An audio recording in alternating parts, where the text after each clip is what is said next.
సువార్త పరిచర్యలు దేవునిచే ప్రవక్తగా ఏర్పరచబడి క్రీస్తు ఆత్మచేత అభిషేకించబడి భూమి అంచుల వరకు దేవుని శక్తి చేత సువార్తను ప్రకటించుచున్న దైవజనులు మన సహోదరుడు బ్రదర్ బాలు గారు ఏప్రిల్ 6 నుండి హయత్ నగర్ లో తన పరిచర్యను ప్రారంభించబోచున్న క్రీస్తులో స్వస్థత, విడుదల మరియు దైవ ఆశీర్వాదముల కొరకే తరలిరండి. నీకు సమస్యలు లేవు, అది అబద్ధము. నీలో ఉన్న క్రీస్తే నిజము. హల్లెలూయా.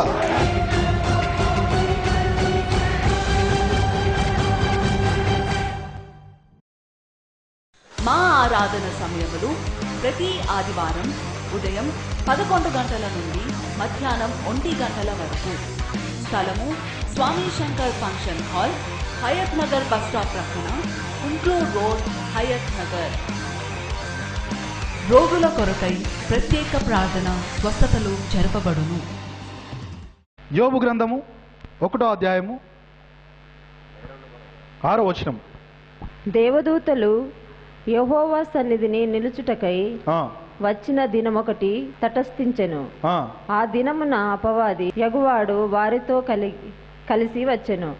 యెహోవా నీవు ఎక్కడ నుండి వచ్చితివని వాణ్ణి అడగగా అపవాది భూమి మీద ఇటు అటు తిరుగులాడుచు అందులో సంచరించుచు వచ్చితినని యెహోవాకు ప్రత్యుత్తరమిచ్చెను. అందుకు యెహోవా నీవు నా సేవకుడైన యోబు సంగతి ఆలోచించితివా? అతడు యథార్థవంతుడును న్యాయవంతుడునై దేవుని యందు భయభక్తులు కలిగి చెడుతనమును విసర్జించిన వాడు.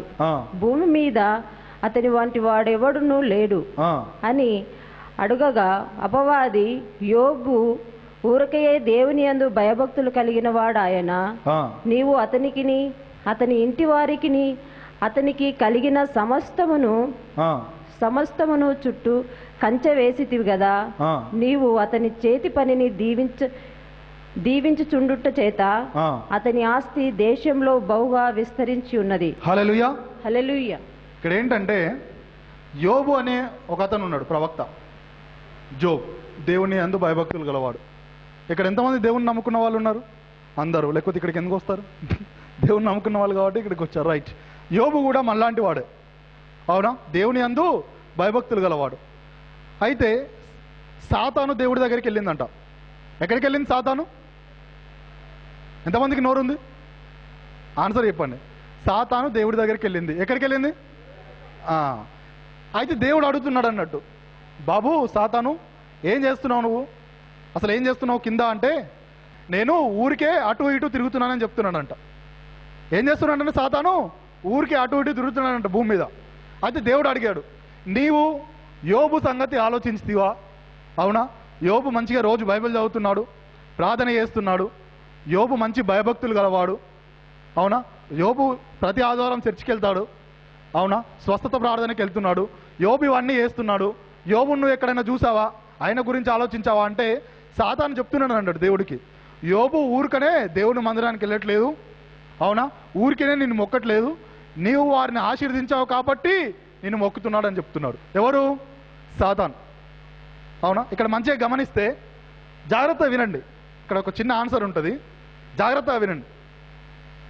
దేవుడు సాతాన్ని అడుగుతున్నాడు, ఏం చేస్తున్నావు అంటే సాతాను ఏం చెప్తున్నాడు? భూమి మీద తిరుగుతున్నాను అని చెప్పాడు. యోబు గురించి నీకు తెలుసా అని అడిగితే నీవు ఆలోచించావా? యోబు చెడుతనంను విసర్జించినవాడు, మంచివాడు, అవునా? న్యాయవంతుడు, యథార్థవంతుడు, నీతిమంతుడు అని చెప్తే సాతాను ఏమంటుందంటే యోబు ఊరికనే నీతిమంతుడు కాదు, అవునా? ఊరికనే నేను మొక్కట్లేదు, నీవు ఆయనను ఆశీర్వదించావు కాబట్టి నిన్ను మొక్కుతున్నాడని చెప్తుంది. అంటే సాతాను, ఇప్పుడు సాతానికి యోబు గురించి తెలుసా తెలీదా? తెలుసు. అంటే సాతాను అటు ఇటు తిరుగుతుందంటే ఎక్కడెక్కడ తిరుగుతుందంటే దానికి ఎక్కడా పని ఉండదు, చర్చిలోనే పని ఉంటుంది. సాతానుకు చర్చిలే పని ఉంటుంది, ఎక్కడ ఉండదు. అదేంది బ్రదర్, దేవుడి మందిరంలా సాతానికి ఏం పని అంటారా? దేవుని పిల్లలతోటే పని దానికి. ఎవరు దేవుని నమ్ముకున్నారా అని వెతుకుతుందంట. వెతుకుతుంటే ఎవరు కనబడ్డారు? యోబు కనబడ్డాడు, అవునా? కానీ యోబు ఏంటిది? యథార్థవంతుడు, నీతిమంతుడు, న్యాయవంతుడు, అవునా? అని ఎవరు అంటున్నారు? దేవుడే అంటున్నారు. దేవుడే యోబును నీతిమంతుడు అంటున్నారు. సాతాను ఏమంటుంది? ఊరికేనే నీతిమంతుడు ఏమి కాదు, ఆయన నీవు దీవించావు కాబట్టి నీతిమంతుడు అయ్యాడు. హల్లెలూయా. అంటే సాతాను పని ఏంటిదంటే దేవుని ప్రజలను ఎప్పుడు కూడా కృంగదీయడం. దాని పని ఏం చేస్తుంది? దేవుని ప్రజలను ఎప్పుడు కృంగదీస్తుంది. దేవుడు ఏమన్నాడు యోబు గురించి? ఒకసారి ఇక్కడ చూడండి, దేవుడు ఏమన్నాడు యోబు గురించి. నేను చదువుతాను. యోబు గురించి ఏమన్నాడు చూడండి. అందుకు యెహోవా, నీవు నా సేవకుడైన యోబు సంగతి ఆలోచించితివా? అతడు యథార్థవంతుడును. ఎవరంట? యథార్థవంతుడు న్యాయవంతుడై ఉండి దేవుని యందు భయభక్తులు కలిగి చెడుతనమును విసరించిన వాడు. భూమి మీద అతని వంటి వాడెవడును లేడు అని. భూమి మీద అతని వంటి వాడెవడును లేడు. ఎవరు చెప్పారు ఈ మాట? అడుగుగా ఎవరు చెప్పారు దేవుడు? ఈ మాట ఎవరు చెప్పారు? దేవుడు చెప్పాడు. దేవుడే చెప్తున్నారు అన్నట్టు. వాళ్ళు నా ప్రజలు, అవునా, వాళ్ళు నీతిమంతులు, న్యాయవంతులు, భూమి మీద వాళ్ళటి వాళ్ళు ఎవరు లేరు, అవునా. ఎప్పుడైతే యేసయ్య శిలువ పైన మరణించాడో, ఇది చూడండి, పిక్చర్ చూస్తున్నారా, కనబడుతుంది అందరికీ? ఎప్పుడైతే యేసయ్య శిలువ పైన మరణించాడో నీకు రాబోయే పాపము, కష్టము, మరణము, వ్యాధి, లేమి, దరిద్రము, చెడుతనము, వ్యసనము, ఇవన్నీ శిలువలో యేసయ్య భరించాడు. హల్లెలూయా. ఎన్ని భరించాడు? కొన్ని భరించాడా? అన్ని భరించాడా? కొన్ని భరించాడా? అన్ని భరించాడు. అన్నీ మొత్తం. నీకేదైతే భారంగా ఉందో ఆ భారంగా ఉన్నదాన్ని యేసయ్య భరించాడు, అవునా. అంటే నీ పాపం వెళ్ళిపోయిందా లేదా? యేసయ్య పైకి వెళ్ళిపోయిందా లేదా? నీలో పాపం వెళ్ళిపోతే నీవేమవుతావు? నీతిమంతుడు అవుతావు. పాపం ఉంటే పాపివి, పాపం లేకుంటే.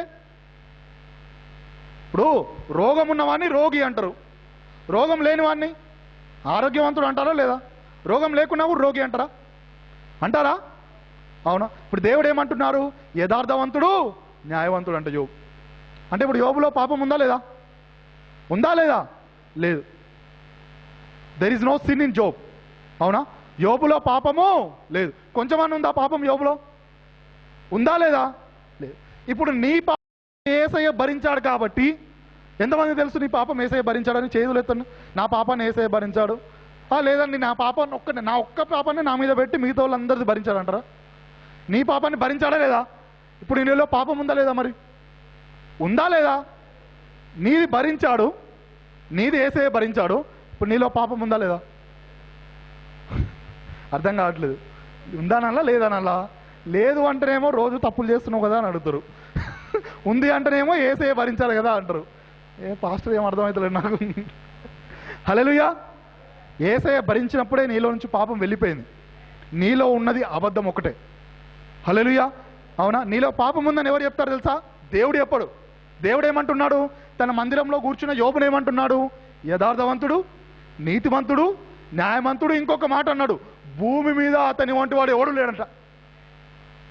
బాబా, డేంజర్ వర్డ్, అవునా. దేవుడు మిమ్మల్ని ఏమంటున్నాడు తెలుసా? మీరు నీతిమంతులు, న్యాయవంతులు, యథార్థవంతులు, భూమి మీద మీ వంటి వాడు ఎవడు లేడు. హల్లెలూయా. మీరు నీతిమంతులే, భూమి మీద మీలాంటి వాడు ఎవడు లేదు. ఎందుకు నీతిమంతులయ్యారు? మీ క్రియలను బట్టి కాదు, మీరు చేసిన మంచి పనుల వల్ల, అవునా. మీరు మందిరానికి రావడం వల్ల నీతిమంతులు కాలేదు. మీ పాపాన్ని యేసయ్య భరించాడు కాబట్టి మీరు నీతిమంతులయ్యారు. హల్లెలూయా. నీతిమంతులుగా మార్చబడ్డారు, అవునా. ఇప్పుడు సాతాను ఏమంటుందంటే, అవునా, యోబును ఏమంటుందంట? మళ్ళీ చదవమ్మా కింద. దేవుడు చెప్పాక సాతాను ఏమంటుంది? 10 చదువు. 10. నీవు అతనికి, అతని ఇంటి వారికి, అతనికి కలిగిన సమస్తమును చుట్టూ కంచె వేసితివి కదా. నీవు అతని చేతి పనిని దీవించుచుంటివి చేత అతని ఆస్తి దేశంలో బహుగా విస్తరించి ఉన్నది. అది అంటే ఏమంటుంది? యోబు మంచివాడు నీకు తెలుసా అంటే, అవునా. దేవుడు అంటే సాతాను, అరే ఇక్కడ చూడండి అందరూ, యోబు మంచివాడు నీకు తెలుసా అని దేవుడు అంటే, సాతాను ఏమంటుందంటే, అవును మంచివాడే అనట్లేదు. ఊరికేనే మంచివాడైందా? ఊరికేనే యోబు మంచివాడు కాదు. నీవు అతని ఉన్న వాటికి కంచె వేసావు కాబట్టి అతను మంచివాడయ్యాడు. అంటే నింద వేస్తుందా లేదా? సాతాను వేస్తుందా లేదా? నింద వేస్తుంది, అవునా. నువ్వు ఎప్పుడైతే యేసయ్య అన్న పాపాలు భరించాడు, నేను నీతిమంతుని అంటావో, ఇంటికి వెళ్ళగానే ఏం బాబు నీతిమంతుడా, మొన్ననే కదా ఆమె తిట్టినావు, నీతిమంతుని ఎట్లయితావు అంటది. అవునా కదా? అయ్యో అయ్యో పాపిది కదా అని ఏదైనా సంఘానికి వెళ్ళావు అనుకో, పాస్టర్ అంటాడు పాపం నువ్వు పాపి పాపాలు ఒప్పుకో అంటాడు. నీవు ఒప్పుకున్నాక నీ పాపాలు భరించాడా? నువ్వు పుట్టక ముందు భరించాడా? యేసయ్య సిలువ ఎప్పుడే పడ్డాడో తెలుసా? 2000 సంవత్సరాలు అవుతుంది. నువ్వు కాదు, మీ తాతల తాత కూడా పుట్టుంటాడు అప్పుడు. అవునా? అప్పుడు నువ్వు పుట్టక ముందే 20 జనరేషన్లు, 20 తరాల ముందే, నీకు 20 తరాల ముందే యేసయ్య నీ పాపాన్ని భరించాడు. నువ్వు స్పెషల్గా ఒప్పుకుంటే పోయేది కాదు అది. ఆయన ఎప్పుడో భరించాడు, వెళ్ళిపోయింది పాపం. హల్లెలూయా. సాతాను ఏమంటది? రోజు చెప్తా ఉంటుంది అన్నట్టు, నువ్వు పాపం ఒప్పుకో, నువ్వు పాపివి, నువ్వు కుక్కవి, నక్కవి. అవునా? అదేదో అంటారు, నీటి బురుగ, మానవుడు నీటి బురుగ లాంటివాడు, గడ్డి పొరక లాంటివాడు, కుక్క లాంటివాడు, నక్క లాంటివాడు. మీకు ఒకటి తెలుసా? దేవుడు మనిషిని తన స్వరూపంలో చేశాడు. హల్లెలూయా. దేవుని స్వరూపంలో మనిషి తయారయ్యాడు. నువ్వు తిట్టుకుంటున్నావు అనుకో, నీవు దేవుని స్వరూపాన్ని తిట్టినట్టు. అవునా? దేవుడు ఎవరి స్వరూపంలో మనిషిని చేశాడు?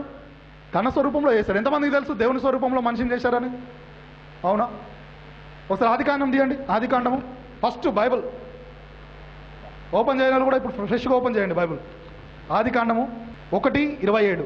దేవుడు తన స్వరూపమందు నరుని సృజించెను, దేవుని స్వరూపమందు వాని సృజించెను, స్త్రీని గాను పురుషుని గాను వారిని సృజించెను. ఇప్పుడు స్త్రీ పురుషుడు ఎవరి స్వరూపంలో ఉన్నారు? కుక్క స్వరూపంలో ఉన్నారా? నీటి బురుగా గడ్డి పొరక స్వరూపంలో ఉన్నారా? ఎవరి స్వరూపంలో ఉన్నాడు? చెప్పండి, నోరుందిగా అందరికి. మీరు అందరు ఎవరి స్వరూపంలో ఉన్నారు? దేవుని స్వరూపంలో ఉన్నారు. అవునా? ఇప్పుడు నరుడు నీటి బుగ్గనా? నరుడు గడ్డి పొరకనా? నరుడు కుక్క నక్క లాంటి వాడా? నరుడు దేవుని వంటి వాడు. హల్లెలూయా. ఎవరి స్వరూపంలో తయారు చేయబడ్డాడు? దేవుని స్వరూపంలో తయారు చేయబడ్డాడు. ఆమేన్.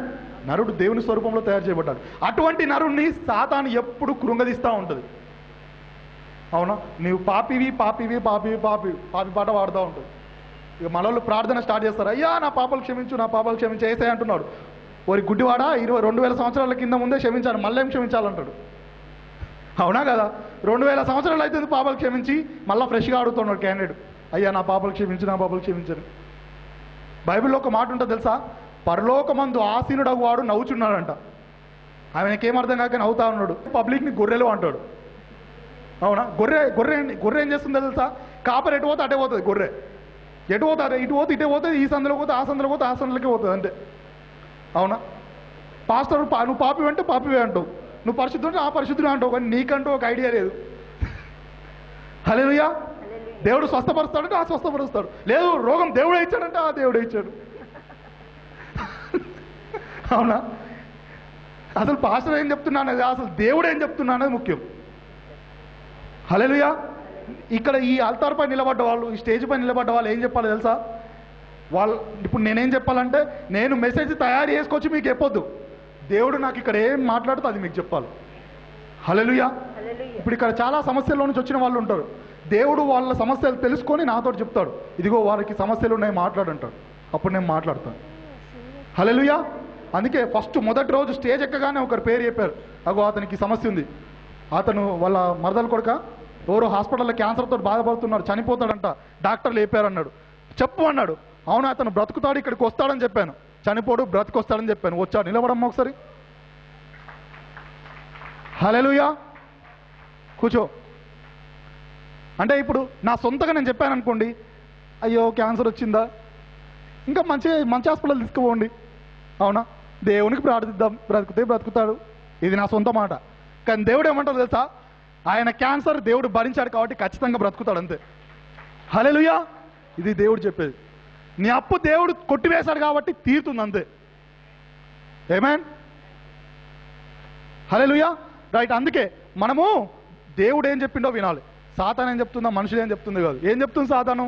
ఆయన పాపి, ఆయన అది, ఆయన ఇది, ఊరికైనా మంచివాడు కాదు, చెడ్డవాడు. దేవుడు ఏమంటున్నాడు? నిన్ను నీతిమంతుడనే అంటున్నాడు. అవునా? తన కుమారుడు నీ పాపాలు భరించాడు కాబట్టి నీవు నీతిమంతునివే. ఎప్పటి వరకు నీతిమంతునివి? ఎప్పటి వరకు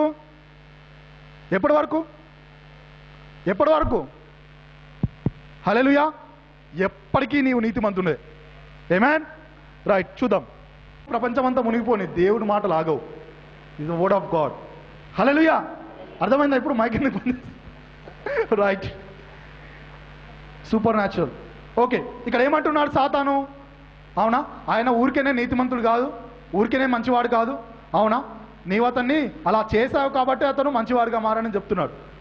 అయితే ఈ యోబుకి ఏం జరిగిందంటే దేవుడు చెప్తాడు అన్నట్టు, నీవు యోబుని పాపి అంటున్నావు, నీతిమంతుడు అనట్లేదు. కాబట్టి యోబుని నీకు ఇష్టం వచ్చినట్టు చేసుకో, ఏం చేసినా కూడా యోబుడు నీతిమంతుడని నేను చెప్తాను అంటున్నాడు దేవుడు. అవునా, ఏం జరిగినా. అవునా, ఇప్పుడు చూడండి, మీకు ఒక కష్టం వచ్చింది అనుకోండి, మీరు నీతిమంతులు అవుతారా పాపి అవుతారా? దేవుడు మిమ్మల్ని నీతిమంతులు అని చెప్పాడు. దేవుడు ఏం చెప్పాడు? మిమ్మల్ని ఏం చెప్పాడు? ఇప్పుడు మీకు ఒక కష్టం వచ్చింది అనుకోండి, పాపికి కష్టం వచ్చిందంట, నీతిమంతునికే కష్టం వచ్చినట్ట? నీతిమంతుకే వచ్చింది. అవునా, ఒక చిన్న వ్యాధి వచ్చింది అనుకోండి, ఇప్పుడు పాపికి వ్యాధి వచ్చినట్ట, నీతిమంతునికి వచ్చినట్ట? ఎవరికి వచ్చింది? నేను చెప్పే అర్థమవుతుందా మీకు? మీరు నీతిమంతులు. చెప్పండి, నేను నీతిమంతుడను. ఎట్లా అంటారు? ఎట్లా నువ్వు నీతిమంతుని? ఇంత భయం లేదు, నీతిమంతుని అంటావా? నువ్వు అన్ని పాపాలు చేస్తావు, పొద్దున్న తిడతావు, అవునా, సాయంత్రం మందు కొడతావు, నువ్వు నీతిమంతుని ఎట్లయితావు అంటాడు. అప్పుడు ఒకటే మాట అనాలి, బాబు నన్ను చూడకు, యేసయ్యను చూడాలను.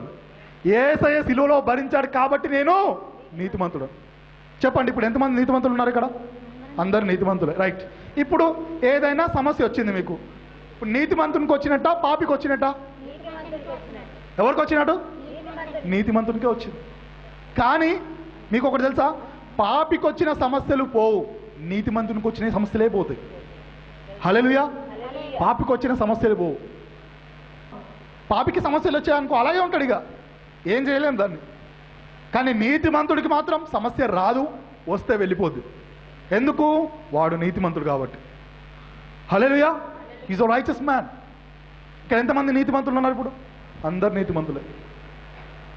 ఇప్పుడు సాతాను అంటది అన్నట్టు, నువ్వు నీతిమంతుడువా, ఇప్పుడు నీ సంగతి చెప్తా. కానీ యోబుకి ఏం చేసిందో చూద్దాం. సాతాను యోబు నీతిమంతుడు అని దేవుడు చెప్పగానే సాతాను ఒక పని చేసింది యోబుకి. ఏం చేసిందో చూద్దాం. యోబు 1:21. నేను నా తల్లి గర్భంలో నుండి దిగంబరునై వచ్చి తిని దిగంబరునై అక్కడికి తిరిగి వెళ్ళేదను. రైట్. యోబు ఏమంటున్నాడు? నేను నా తల్లి గర్భం నుంచి ఎలా వచ్చాను? దిగంబరినై వచ్చి తిని మళ్ళీ దిగంబరినై వెళ్ళిపోతాను. అవునా. ఇంకొక మాట అంటాడు, చదవమ్మా. యెహోవా ఇచ్చెను, యెహోవా తీసుకొని పోయెను, యెహోవా నామమునకు స్తుతి కలుగును గాక. హల్లెలూయా. యోబు ఏమంటున్నాడు? దేవుడే ఇచ్చాడు ఆస్తి. యోబు చాలా ఆస్తి గలవాడు, భూమి మీద అతని వంటి వాడు ఎవడును లేడు ఆ టైంలో. యోబు ఏమంటున్నాడు? దేవుడు చాలా మంచివాడు, దేవుడే ఇచ్చాడు నాకు ఆస్తి, దేవుడే తీసుకుపోయాడు. అవునా, దేవునికి కృతజ్ఞతలు. ఎంతమంది ఇట్లా అంటారు? దేవుడే ఇచ్చాడు, దేవుడు తీసుకుపోయాడని. దేవుడు ఇస్తాడు, తీసుకెళ్ళాడు నీ దగ్గర నుంచి. హల్లెలూయా. కానీ యోబు ఏమంటున్నాడు? దేవుడే ఇచ్చాడు, దేవుడే తీసుకెళ్ళాడు. అవునా. యోబుకు ఎటువంటి పరిస్థితి వస్తుందంటే, యోబుకు ఉన్న ఆస్తులన్నీ పోయి యోబు ఒక కుష్ఠిరోగి అయిపోయి రోడ్డు పక్కన కూర్చుంటాడు. ఎవరు? రాజు. ఒక రాజు, నీతిమంతుడైన రాజు, ఎంత కష్టం వచ్చిందంటే అతనికి ఒళ్ళంతా కుష్ఠిరోగం వచ్చి ఆస్తంతా పోయి, పిల్లలు చనిపోయి, భార్య వెళ్ళిపోయి రోడ్డు పక్కన కూర్చుంటాడు. అవునా. ఈరోజు అప్పులలో మీరు ఇరుక్కపోవచ్చు, సమస్యల్లో ఇరుక్కపోవచ్చు, అవునా, వ్యాధుల్లో ఇరుక్కపోవచ్చు, ఇంకా బయటికి రాలేని పరిస్థితి కావచ్చు మీది. అవునా, రోడ్ ఎక్కారు కావచ్చు, ఈ కిరాయి ఇంట్లో ఉంటూ ఆ కిరాయి కట్టుకోలేక, అవునా, ఆ తిండి సరిగ్గా తినలేక, అవునా, అన్ని సమస్యల్లో ఉన్నారచ్చు. ఎవరు? నీతిమంతుడా పాపే ఆ సమస్యల్లో ఉన్నది? ఎవరు? నీతిమంతుడే. అక్కడ యోబు సమస్యల్లో ఉన్నారు, ఇక్కడ మీరు సమస్యల్లో ఉన్నారు. ఆయన నీతిమంతుడే, మీరు నీతిమంతులే.